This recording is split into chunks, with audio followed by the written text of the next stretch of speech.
कर रहे हैं तो क्या है, तू यहीं बैठ, मैं आता हूँ, साग पूरी खाना कहीं। काकभूषण जी ने कहा वाह गुरु जी, ऐसा करोगे, इतना बड़ा धोखा। काकभूषण जी ने कहा कि जिसके मकान की खिड़कियों में कांच लगे हो ना, वो दूसरे की खिड़कियों पे पत्थर नहीं फेंका करते हैं। आप मेरे को कह रहे हो यहाँ रहो, मैं खोलूं क्या पोल आपकी, भाई आप कौन हो? आप नकली आधार कार्ड लेके एंट्री ले रहे हो, अभी आपको जेल हो जाएगी। अब आप अपनी पहचान छुपा रहे हो, टेररिस्ट घोषित कर दिए जाओगे, आतंकवादी माने जाओगे। और आपका वेश वैसा मैं बताऊं क्या?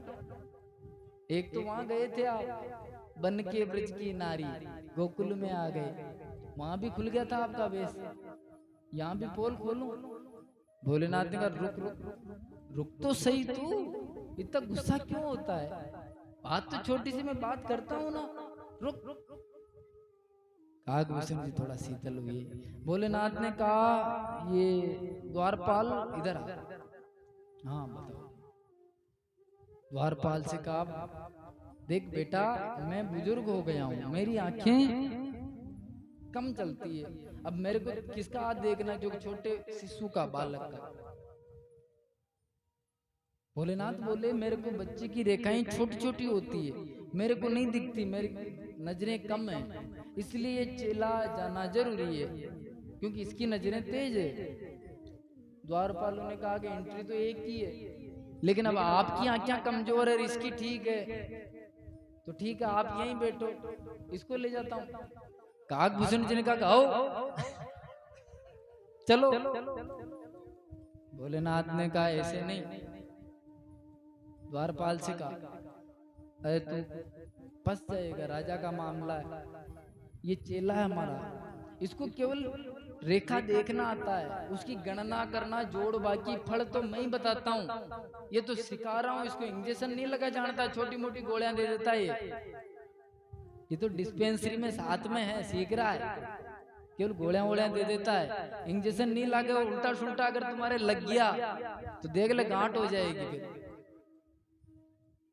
द्वारपाल ने कहा क्या होगा, जो कि दोनों को ले जाना पड़ेगा। द्वारपाल ने कहा रुको 2 मिनट, पूछ के आता हूँ। मैनेजर के पास गया, सुरक्षा का जो ऑफिसर था उसके पास गया, ऑफिसर तुरंत मैया जी के पास गया, आदेश लेके आए, दोनों अंदर प्रवेश हुए। बोलिए महादेव की जय हो।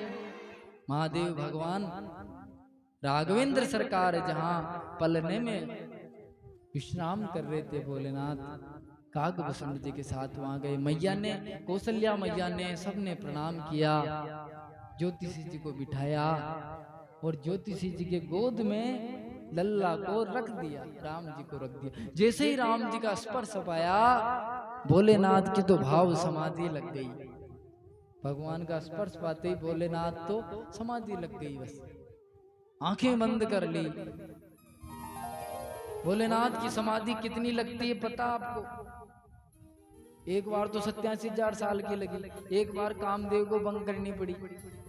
अखंड पारा लागी समाधि, अखंड पारा लंबी लंबी लगती है।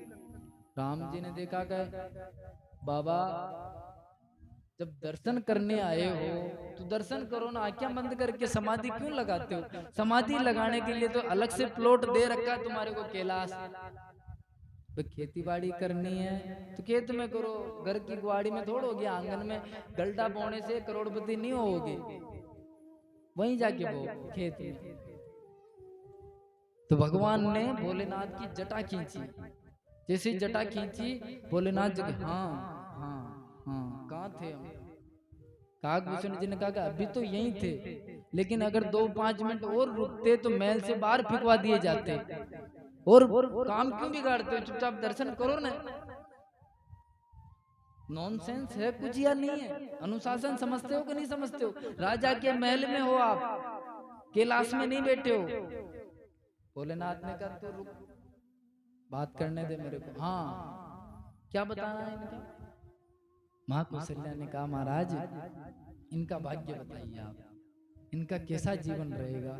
भोलेनाथ बताने चालू हो गए। अभी इनका जन्म होगा जन्म हुआ, अभी इनका ये होगा, ऐसे ये शिक्षा दीक्षा पाएंगे, सारी शिक्षा ये थोड़े समय में पालेंगे। फिर इनको एक विश्वामित्र ऋषि लेने आएंगे। माँ ने कहा, कौशल्या माँ ने कहा कि ऋषि क्यों लेने आएंगे? भोलेनाथ ने कहा आएंगे और ये उसके साथ उनके साथ भी जाएंगे। माँ ने कहा पर क्यों? भोलेनाथ ने कहा इनके हाथ में लिख रेखा है ऐसी, इसलिए वहां धनुष तोड़ेंगे, फिर विवाह करेंगे, सुंदर कन्या से इनका विवाह होगा। अब कौशल्या जी राजी हो गई, जब तो ठीक है, महाराज के साथ जाओ तो भी ठीक है, क्या हो जब तो। आगे बताने लगे, वापिस यहाँ आएंगे, इनके राज्य की चर्चा होगी।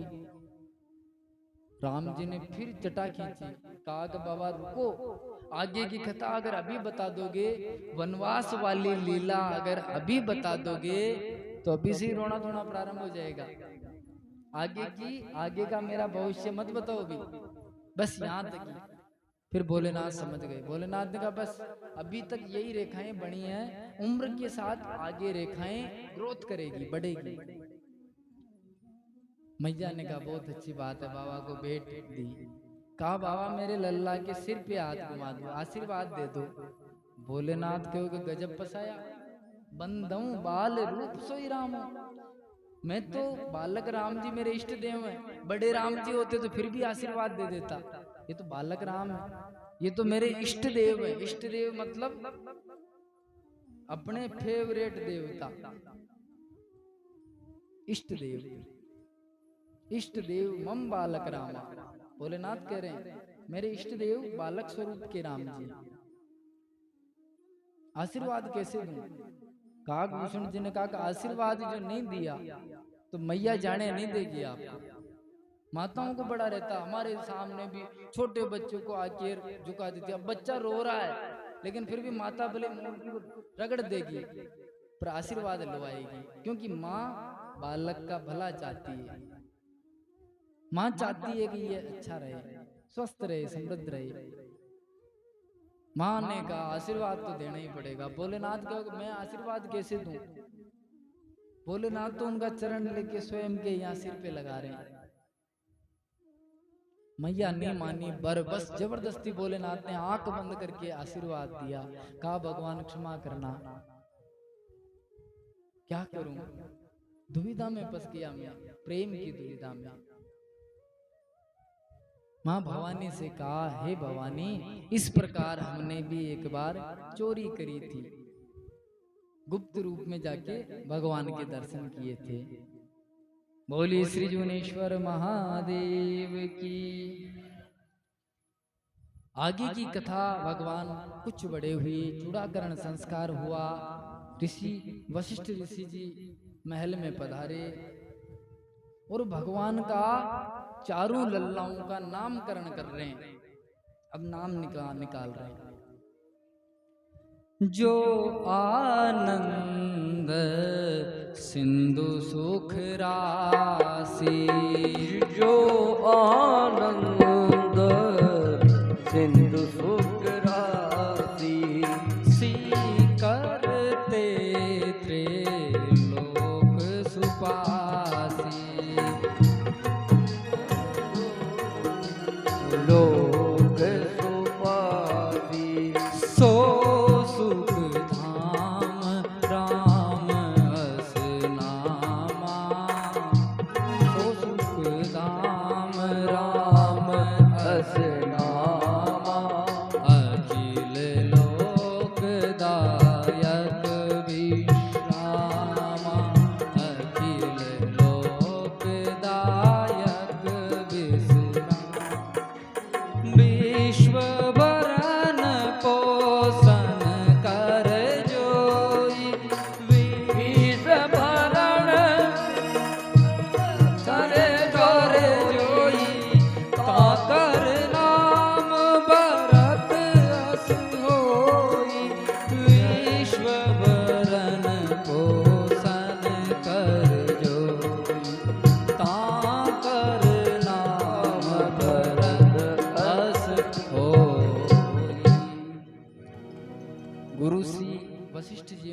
ने नामकरण किया।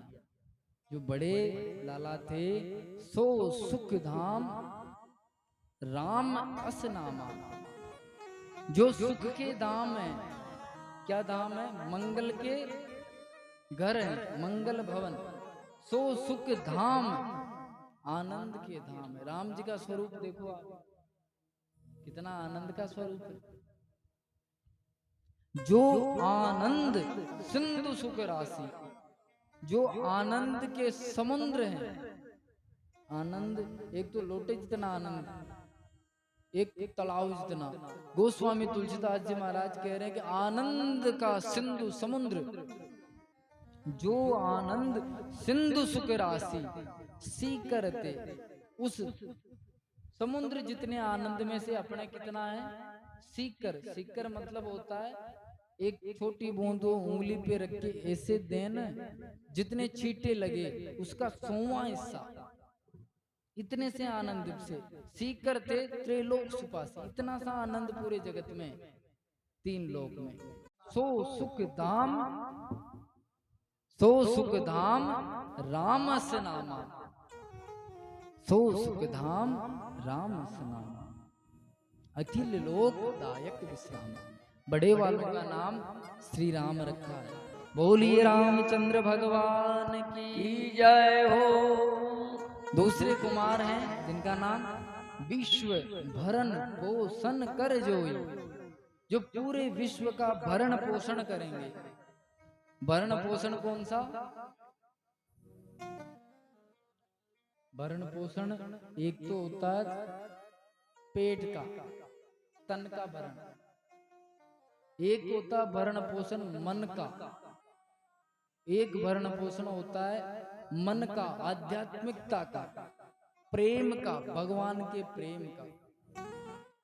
तो भगवान का प्रेम कौन भरते हैं? श्री भरतलाल जी महाराज भरते हैं। आगे कल और परसों कथा में अपना श्रवण करेंगे कि भरत जी महाराज का भगवान के प्रति कितना प्रेम था। भगवान के प्रति भरत जी महाराज का कितना अलौकिक प्रेम था। भरत जी स्वयं प्रेम की मूर्ति हैं, प्रेम का ही स्वरूप है। उनका नाम भरत रखा। तीसरे नंबर पे वैसे तो लक्ष्मण जी महाराज हैं, लेकिन नाम तीसरे पे चौथे वालों का रखा। चाके सुमिरन तेरी पुनासा, नाम शत्रुघ्न वेद प्रकाश। सबसे छोटे हैं शत्रुघ्न जी महाराज, लेकिन नाम तीसरे नंबर पे रखा। और जो तीसरे नंबर वाले कुमार हैं कौन है? लखनलाल जी महाराज।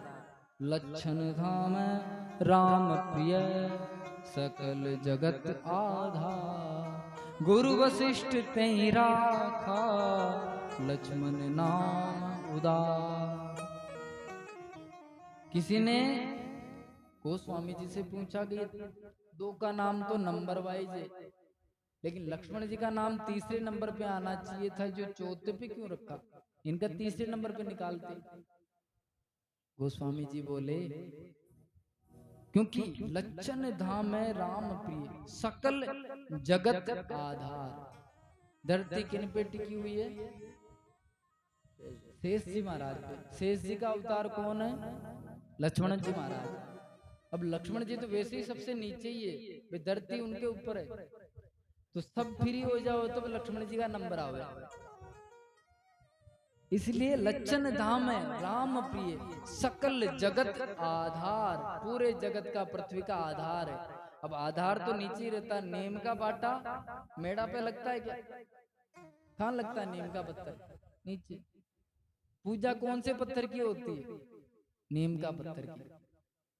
जो नीचे रह जाता, नजर नहीं आता है, सस्ता आता है, लेकिन वो नहीं होवे तो आपका मकान नहीं रह सकता है। नीम का बाटा कौन है? लक्ष्मण जी महाराज। कुछ बड़े हुए भगवान बड़े आमोद प्रमोद करते हैं, शिशु लीला कर रहे हैं। एक दिन मैया कौशल्या जी ने अपने इष्ट देव स्वामी भगवान श्री रंगनाथ जी के लिए भोग के लिए खीर बनाई। रसोई में खीर स्वयं बना रही है महारानी जी। भगवान को पलने में फोड़ा रखा है। भोग लगाया तो मंदिर में रंगनाथ जी के विग्रह को जब भोग लगाया तो देखा मैया ने कि रामलला भगवान का भोग पा रहे हैं। मैया ने कहा भाई ठाकुर जी भोग लगाओ, तो भगवान रामलला सरकार वहां जाके पाने लग गए। मैया ने देखा कि बच्चा तो छोटा सा चल तो सकता नहीं, अभी पलने में फोड़ा के आई हूं, अभी यहाँ कैसे आ गया। वहां गई मैया, पलने में भी ठाकुर जी विराजे। वापिस अंदर गई, वहां भोजन प्रसाद पा रहे। यहाँ वहां दो ही बालक देखा, इधर भी बच्चा वहां भी बालक, यहाँ वहां दो ही बालक देखा। मति भ्रम मोर की आन विशेष। मां ने सोचा क्या हुआ, चक्कर जैसा कैसे लग रहा, दो दो जगह पुत्र। मति भ्रम हो गया। जब वापिस भगवान की तरफ आई मैया, भगवान थोड़े मुस्कुराए। भगवान के रोम रोम के अंदर माता जी को कोटि कोटि ब्रह्मांड के दर्शन होने लगे। करोड़ों करोड़ों ब्रह्मांड के दर्शन कराए भगवान ने। मां ने हाथ जोड़ लिए, कहा भगवान ये, भगवान ने कहा आपने मांगा था ना कि जानकारी रहे आपको कि मैं परमात्मा ही हूं, वरना आप भूल जाओगे, ये तो हो रही है, इसलिए मैंने बताया आपको, आप और को मत बताना। मां ने कहा ठीक है, क्या बताऊं और को, कौन बचा बताने के लिए कि जिसे कहूं मैं। ऐसी